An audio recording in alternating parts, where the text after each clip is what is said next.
Hey everyone, Danny Wu here. I'm here to highlight my Mech Shaman deck that I reached Legend with this past May season, just a few days ago. I couldn't imagine the amount of viewers is getting and the amount of upvotes. So thanks a lot for everyone who favorite or even upvote or even comment in the section. Really appreciate all the comments. I try to answer all your questions you have to the best I can, but check out the previous comments. Most of your answers, most of the questions you guys have asked has been already answered in previous posts, so just check the comment sections and I'll try to incorporate more of a FAQ or tips and mulligan guide maybe in the future. But let's get into my deck here. So we got Mech Shaman. Let me open this up. I'm going to go over most of the cards, maybe not every single card. Some of them are self-explanatory, but to some of the new players out there, you might need to know about some of the synergy and combos that go with this deck. So let's just go over a few. First, we have a bunch of mechs here. I've got mechs and mech synergies over here. So in terms of mechs, we got Anoitron, which is great at as a small drop, 2-drop. If you can get Mech Warper out with it, you can actually put it out for 1 mana, which is great. It sort of provided a little, I guess, mini taunt against aggro, but also protects your big minions and from hitting multiple times at the hero's face. So Neutron, great card over there. We got Cogmaster, which is a amazing turn 1 play. So this is the card you definitely want in your starting mulligan, and I would never mulligan this away. Keep this card. If you get 2, even better. I'll keep both, especially with coin when out there. Let's see what other mechs we have. We got Mech Warper, amazing card. We saw in Mech Mage how it was pretty much made that deck along with Goblin Blast Mage, but in this deck, same synergy. You want to keep this in your starting mulligan along with Cogmaster and other 2-drops if you can, and ideally, but you definitely want Mech Warper out and use a discount. I think in my website guide, I give a little section about if you have opportunity to use Mech Warper with a coin to maybe play on turn 2 instead of turn 1, so you can play Mech Warper, coin, and then put another low-cost mech such as Whirling Zap-O-Matic or a Noitron, or another mech if I have it. I think those are the only 2. Or another Mech Warper, for extra additional discount. So let's keep on going. Whirling Zap-O-Matic, extremely dangerous card for anyone facing it. It's a 3/2 Wind Fairy, but it's not listed in the card, but pretty much has taunt because the opponent needs to kill this card. This card deals 6 damage on the following turn, and if it's left around for 2 turns, chances are you're going to win the game. So if you put Mech Warper and Whirling Zap-O-Matic on turn 2, it puts a lot of pressure on the opponent. They'll have to choose between removing Whirling Zap-O-Matic or Mech Warper. Chances are they're going to remove Whirling Zap-O-Matic, which gives your Mech Warper another turn to provide discount to put down, let's say, Pilot a Shredder or Harvest Golem or something else on turn 3. Starting mulligans, definitely go for Cogmaster, Anoitron, Mech Warper, and Whirling Zap-O-Matic. We got other mechs such as Harvest Golem and Spider Tanks, included 2 Spider Tanks and 1 Harvest Golem. Some people don't have another Harvest Golem in here. They just kept 2 Spider Tanks, which, along with the 2 Power Mace, is enough for 3 drops. In case of the meta, or if you're facing a lot of aggression or aggressive decks, I feel that Harvest Golem just provides a nice body to counter that, or just prevent that aggression from aggro decks a little bit more, just because when it's removed, at least there's still another 2/1 there. It guarantees them to use 2 cards, or 2 minions, or a minion and a card to trade for a Harvest Golem. So it gives me a little bit more sustain in the early game, which I really need to control the board. Going down, we got Pilot Shredder, one of the best value 4-drops out there. Death Rattle, another 2 minions out there. Right? I think this card pretty much replaced a lot of the old Chillwind Yetis out there, so it became a staple 4-drop. We got Fell Reaver, which on I'll talk about, I guess I'll talk about right now. Fel Reaver is an amazing 5-drop. I know a lot of people have questions about Fel Reaver discarding cards, and that's a huge negative effect. But let me talk about more. I guess I'll talk about more in detail a little bit later, just because I'm probably going to spend a good few minutes talking about it. So I'll come back to it, but I feel excellent 5-drop. If I can, I'll put Fel Reaver down on turn 5 90% of the time. The alternative is Lotheb, which depending on the matchup, I might put down Lotheb instead. Okay. Fire Elemental, one of the best 6-drops in the game, along with Savannah Highmane.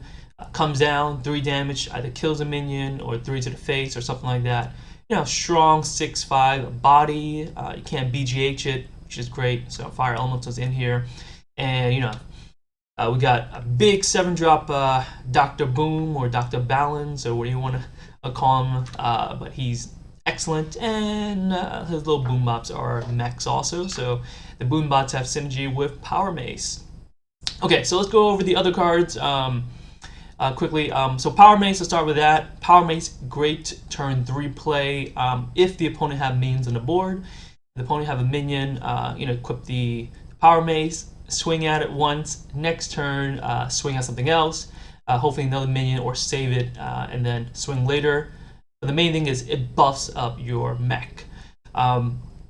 I think one of the differences between Mech Shaman and Mech Mage, one of the huge differences between the matchups is Shaman has weapons, where Mech Mage has secrets, right? And of course, endgame Antonitis, but most importantly, the secrets in Mech Mage. So I feel like Power Mace swings the game a little bit in favor of Mech Shaman, just because even though we don't have as much early drops as Mech Mage, Power Mace really kills 2 minions for 1, and it buffs your mechs, which makes it a little bit more tanky, a little more beefy, and it's more difficult for, let's say, Mech Mage to come back from, right? Because you're removing their mechs, so you're losing synergy, and their Goblin Blast Mage is not really doing as much if it doesn't have that synergy. Okay. So let's see what else we have here. We got Rockbiter. Rockbiter is great.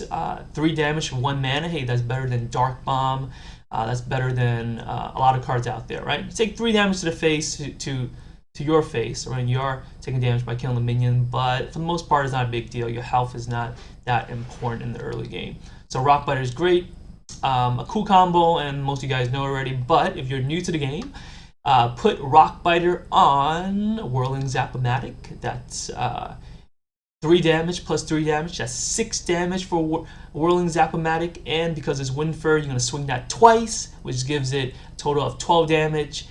For some reason, if you got 2 Rockbiters in Whirling Zap-O-Matic, that's 9 plus 9, 18 damage. Pretty much you win the game. Okay. Rockbiter Null synergy goes with Doomhammer, which is the other weapon we have in the game over here, Doomhammer. Doomhammer itself is just a great amount of damage over time. You're going to deal 16 damage over 8 swings, or if you do consecutive turns, you're gonna finish them off in 4 turns, right? 4 turns, 16 damage.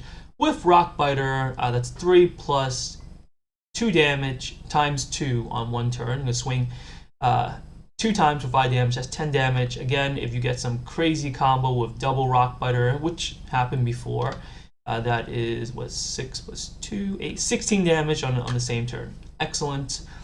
Of course, the negative effects for Doomhammer is Harrison Jones. I think right now Harrison might be coming back a little bit more, just because there's a little bit more weapons with Hunter and Warrior and stuff like that. But I still haven't seen enough of Harrison to be discard from the deck, or to worry too much, because they still need to draw it, and they are feeling the pressure from other decks. Also, Doomhammer. If I do have Rockbiter in my hand, I usually save it. I try to save it for the combo. So if I equip Doomhammer on turn 6, so I play this for 5 mana and Rockbiter, I do 10 damage burst right away. So if they Harrison Jones next turn, it's not a big deal. I already did my damage. Okay. Going through, what do we have? We have 1 Flame Tongue Totem. I don't want to have 2 because I tried 2 Flame Tongues before. Because of the amount of spells we have and other situational cards, having these cards in your opening hand or even during your first few turns, it doesn't really help you establish board control, and it comes out, sometimes it tends to be just dead cards. So I definitely don't want two. One is enough just to buff up your guys to make trades or to finish them off with Flame Tongue. Again, if you're playing another aggressive deck, you might not even have minions on the board to use Flame Tongue. So if you have this, I'd rather just have another 2-drop. It'll be a dead card in your hand. Okay, so let's talk about spells. We got Crackle, 3 to 6 damage. It's random, but I use it for finishing bursts or removing a minion. So sometimes RNG in Shaman is not in your favor. Sometimes it's great and it is in your favor. So, but Shaman deck has always been full of RNG, either through spells or creatures and minions, and it's fun sometimes and sometimes not. So we'll see if the RNG is in your favor or not. Keep on going down the list. We have Lava Burst, okay, guarantee 5 damage, Overload 2. This one, again, just like Crackle, I would say half the time or a little bit more, I use it as a finishing burst, unless sometimes I do need to use it to remove a huge minion, like let's say Lava Burst, a Belcher, and save my minions' health or keeping my minions alive is a great Temple Swing over there. So we got 2 Earth Shocks, not 1, but 2. I think I answered this question on the web page. Pretty much at the time when I was climbing up ladder, there were just a lot of other taunter things I want to silence. For example, if I'm facing Hunter, turn 1 they might put Leopard Gnome or something else, and I want to shock it. Or Scientist, I want to shock it. Taunt, there's a lot of taunt. Belcher is a pain. I definitely want to shock Belchers. And there's a few more cards I put that you can shock, facing a lot of Handlock. Handlock, I feel like where our deck is already favored, but if you have Urkshock, you can definitely get through those Drakes. Also, Handlock tend to taunt 2 minions at a time, so they might taunt a Molten and a Molten, or Molten and something else, or a Mountain Giant and a Drake, so you can shock them. If you feel like you don't need to Earthshock, which, there are times where, hey, I'm playing 10, 20 games, and I feel like, hey, there's not much there to silence. You can easily replace 1 Earthshock with another card replacement. I recommend maybe another mech. You can put down a low-cost mech or even a medium-sized mech, and that's fine. Other mechs consider are Clockwork Gnome, which with Mech Warper is free, and it's a great turn 1 alternative to Cogmaster. So you have another higher chance of getting a 1-drop down. So you can replace Earthshock with Clockwork Gnome. You can put even a Yeti in there or another mech in the middle. You just want to look at the curve and see when you fit through. Over here you can see that my 4 mana slot only have 2 cards, which is Pilot Shredder. So you can take out Earthshock and put a Mechanical Yeti, and that's fine. Or even a Fire Guard Destroyer. Okay, so let me add a few more substitutions for Earthshock. Depending on the meta, you can actually replace this with Kazan Mystic if you're facing a lot of mages and hunters out there. Someone on the comment posted they are facing a bunch of Temple Mage or something like that. So put in a Kazan Mystic, steal their secret, and make them lose. So Kazan Mystic is also a replacement. Some people mention Lightning Storm. I think it's okay. I don't think the deck needs that as much. I've seen other decks where they replace Earthshock with a Hex. I haven't tried it also, but you can try that also. Experiment, but it's an easily replaceable card. Okay, let's go down to... I think I went through most of the cards, and I said I'll go back to talk about Fel Reaver. Okay, so let's talk about Fel Reaver. Fel Reaver, 5 mana, 8/8. In terms of mana cost, it's excellent. You're rarely going to find another card that gives you such stats for 8/8. Of course, if you're playing Handlock, 4 mana, you can play a Mountain Giant, but you're not doing anything for the first 3 turns, right? So that slows you quite a bit. This card allows you to keep your tempo. Every turn you actually continue to put minions down. And turn 5, you slap it down. It's an 8/8. Okay. So let's talk about the negatives. Negatives are definitely that it is a card that make you discard a lot of cards, right? So you're gonna lose a lot of cards over time. For the longer Fel Reaver stays in the game, the more chance you're gonna discard more and more cards, and you're gonna run out of cards, right? And then you'll fatigue to death, and you'll lose the game that way. That's what some of the big complaints people have, which I think that's the argument when the card first came out. A lot of people are arguing that card was pretty poor because of that. With this deck, we're actually not planning to. We're not planning to play a long game with the opponent. If you look at my stats, I think most of my games last around turn 7, 8, or 9. There was one game there that went to turn 10. Majority of the time, you're going to finish them off turn 8 and 9. Oh, excuse me.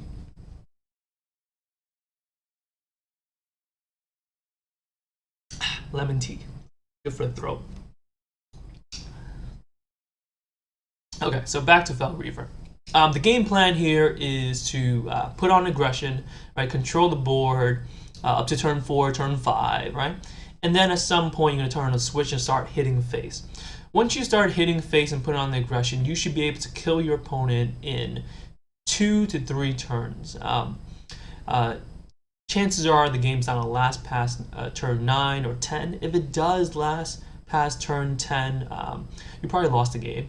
So with Fel Reaver, you're not going to be concerned about all those cards you're discarding because, in a regular matchup, you're not going to draw those cards anyway. I mean, let's say you don't draw Fel Reaver in the game, right? Let's say you're playing a regular game and you never got to Fel Reaver. If you're finishing the game on turn 7, 8, or 9, you probably still have, 18 to 20 cards left in the deck that you haven't drawn yet.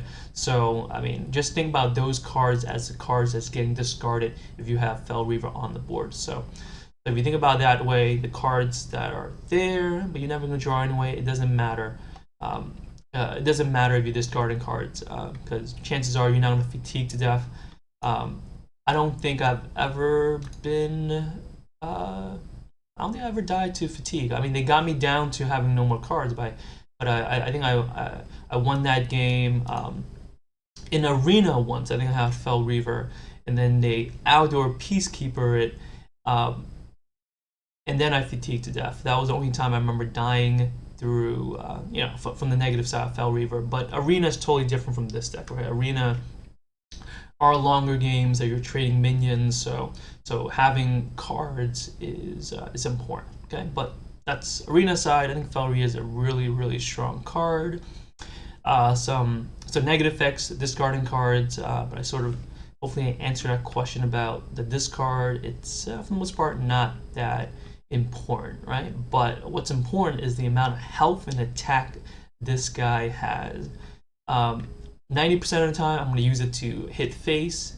10% of the time, there are situational times where I would trade with Fel Reaver just to stay alive sometimes. Maybe you need to prevent lethal and actually use Fel Reaver to trade, which is fine. Okay, but 90% of the time, most of the time, when I hit face with it, it's just a lot of pressure, a lot of damage to the face, right? And hitting them in the face 2-3 times with Fel Reaver, chances are you won the game. If they can't remove it for a while, you're gonna be in a good position. Some counters to Fel Reaver, definitely a little tiny taunt. Annoytron is really annoying. So if you just have one Fel Reaver on the board and they put down Annoytron, it's like, oh, I'm gonna get through this, right?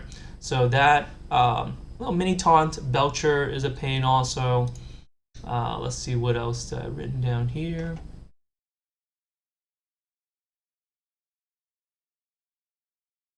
BGH, of course, if they have BGH, sure, but that goes for a lot of big drops out there. The BGH, sorry, it's it. They BGH just like any big minion out there. Unfortunately, it happens, and yeah, you lose the card. But hopefully the majority of the time, I think I mentioned something on a earlier comment about the chance of them drawing an answer to this card. For example, uh, for an opponent playing against Mech Shaman, in the opening mulligan, they're not gonna keep BGH in their starting hand. It's so situational that either they want removal cards or they want early minions, something to just put down on the board. BGH is so situational they're not gonna keep the card. So let's say they start turn 1 with 4 cards. By turn 5, when you put down Fel Reaver, they would have drawn 5 more additional cards. So 5 out of the amount of cards you have left in a deck. I think the chance of them drawing a BGH is something like 19 to at most 20%. So it's a very low percentage for them to actually draw BGH as an answer, right? Unless they run 2 BGH, which I don't see that often, and it's yeah, unless they're really trying to counter like Handlock or some other deck out there. You won't see a lot of decks with 2 BGHs. Aldor Peacekeeper, yes, if you're playing Paladin, they might have Aldor also.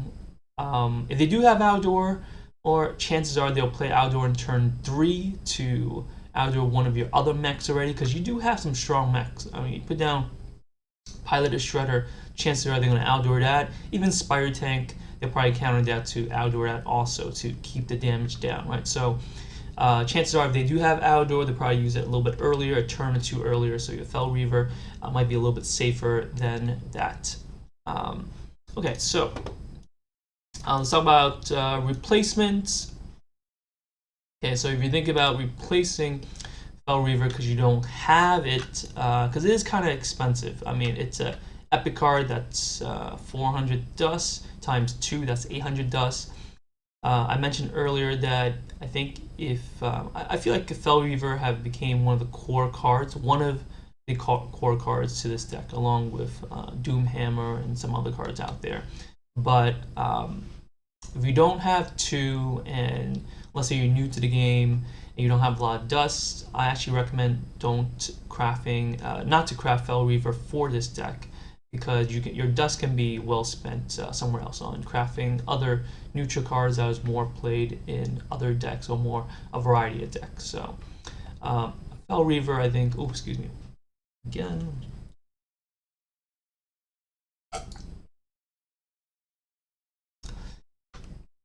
Fel Reaver is hasn't been seen in other decks. I haven't seen in other competitive decks. So it's more for this type of Mech Shaman deck.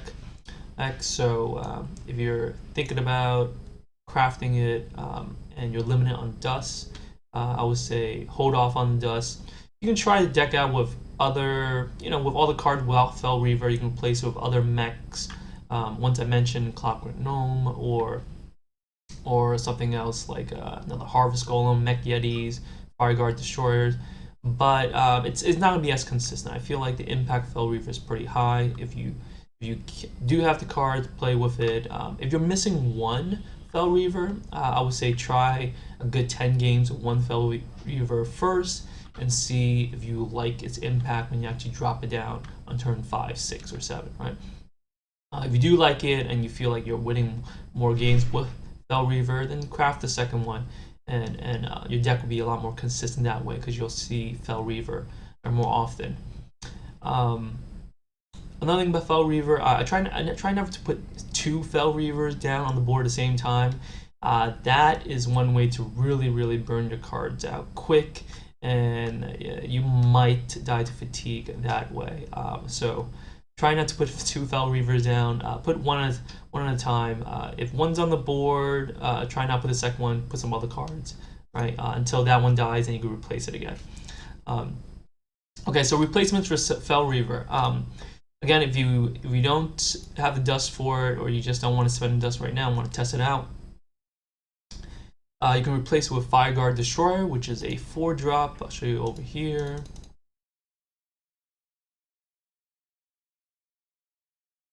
Right, it's one of the new cards in Black Rock Mountain. This card, I think I posted somewhere on the comment, not in my comment section, on the actual card comment section, that has its pros and cons. I think the main thing is overload is 1, so when you play this on turn 4, you can't really play a 5-drop minion on turn 5, which usually I would like to play Fel Reaver or Loatheb or something on turn 5. But overall, it's still a great card. You gain 1 to 4 attack. At 4 attack, it's not really that good, but at 5 attack or higher, it's a pretty good card. It can kill Belchers and kill a lot of things on board. Usually trades 2 for 1 in terms of minions. At 7 attack, it's a BGH target, but if they're going to BGH your Fireguard Destroyer, then they probably won't have a BGH for another one of these guys, or a Dr. Boom, or what else we got, or a Fel Reaver if you have that also. Alright, so this is a good replacement for it for now. You can also put other mechs down. Yetis, you can fill in the 4 spot with Yetis also. And even a, let's see, or you can put smaller mechs. You could actually like more power over here. So I'll leave it as that substitution. Fel Reavers as Fireguard Destroyers, or Yetis, or some sort of a mid-range beefy tanky minion. Of course, my preference is always going to be having 2 Fel Reavers, right? Therefore, this is the deck for it. Let me look at the comment section. Some of you guys mentioned, they want to replace Fel Reaver with Earth Elemental. Earth Elemental, let's bring up that card. Okay, all right, this bad boy over here, Earth Elemental. I tried out this card quite a bit back, I don't know, last year, summer, August, September, somewhere around there, where Crusher Shaman was viable and people were playing around with it and stuff like that. So these days, we really don't see Earth Elemental in any competitive play for quite some time. The reason why is it's just it's much more easier for people to remove. It's a 7/8 with taunt, which sounds great on paper, but the same the same negative as Fel Reaver is that it's a BGH target card. You can also Black Knight it, which gives it huge tempo swing. But out of those two, I think the worst is going to be the Overload 3. So let's say you play this on turn 5, right? The Overload, unless you play Lava Shock, which I don't see a lot of people playing Lava Shock, even that, I still don't, it's situational with Lava Shock. Overload 3. If you play this on turn 5, your next turn, turn 6, you can only have 3 available mana. With this deck over here, you want to continue the pressure of putting in big tanky minions. So if you're playing Earth Elemental, next mana you have 3 mana. Some people say, you can play your Harvest Golem or something smaller than that. Chances are, if you have smaller mechs, you probably played most of the smaller mechs in your earlier turns, so you're left with bigger mechs or bigger minions or even spells in your hand during the later ones. It just limits what you can do on your turn 6. Therefore, that's why I don't like this card. Alright, I'd rather have a Yeti or Fireguard Destroyer or something else, right? Also, this card is not a mech. It doesn't give you synergy. You don't get any discounts off it. But I really don't like the Overload. But if you don't have a lot of cards in your collection and you have this, you can put it in and try it, depending on the ranks. But in terms of consistencies, I like the other mechs more. Just no Overload. Okay, let's see. Some people asked about how come Ragnaros is not in here, or can I put Fel Reaver? I think some people put Fel Reaper in there. I sort of kept all my cards at 7 mana or below. I feel like 8 mana and higher cards are kind of slow, so if you have in your starting hand, it is going to be a dead card for many turns before you can play it. So I value, I guess, earlier and mid-game, the first 4 or 5 turns with good board control minions that could help me sustain that more than a late-game card like Rag, which it's still RNG. Rag's not guaranteed to hit the face. If you want, I guess some people are saying that, let's say they're having horrible mulligans, right? Like blizzards against you, and every time you play this deck, your opening hand, it's full of 3 or 4 drops or higher, and you're never getting the low cost minions. If you feel that's the case, I may suggest to maybe take out 2 fire elementals and maybe a boom 2 or some combinations of these 6 and 7 drops, and put in 2 clockwork gnomes. Even you can even put leopard gnomes down there. It's a solid 1 drop, and just fill in the curve there. So therefore you'll have a lot more 1 drops. Besides Cogmaster, you can have 2 clockwork gnomes and leopard gnomes, or any combination of that. Right, this will help you stabilize a lot more. The cons or negatives of having those cards as opposed to the big boys over here is that if they clear it, if Clockwork Gnome and Leopard Gnome, they only have 1 health, so it's much more easier for the opponent to clear. If you're playing Warrior, they can whirlwind it, they can crew Taskmaster. It's just a lot more AOE, lot more AOE affects 2 health or lower minions, so they're not going to sustain as well in the long run. Also, those cards are not good draws or top deck later on. So let's say you're playing to turn 5, 6, 7, and you sort of need to continue to pressure your opponents with big, tanky, or beefy, good value minions. Drawing a Leopard Gnome, a Clockwork Gnome is not going to help you in that case. So you get to you pick and choose. Definitely if you look at other mech decks out there, there's different variations of this. I am not the creator of Mech Shaman, and I just have my version with the cards I have, depending, or just to counter what I was facing a lot of, and that just helped me, have better win weight and actually reach Legend last season out there. So I think that's it for now. So if you have any more questions or comments, please continue to comment down there, and I'll try to. I think I do read every single comment out there, and I try to answer all your questions. But good luck laddering, and hope you guys enjoy the deck. And thanks a lot for everyone. Thanks a lot to everyone again for upvoting. And I'm just really surprised this deck has gotten so many views and actually made front page of Herd Pawn. Thanks a lot. Have a good day, and goodbye.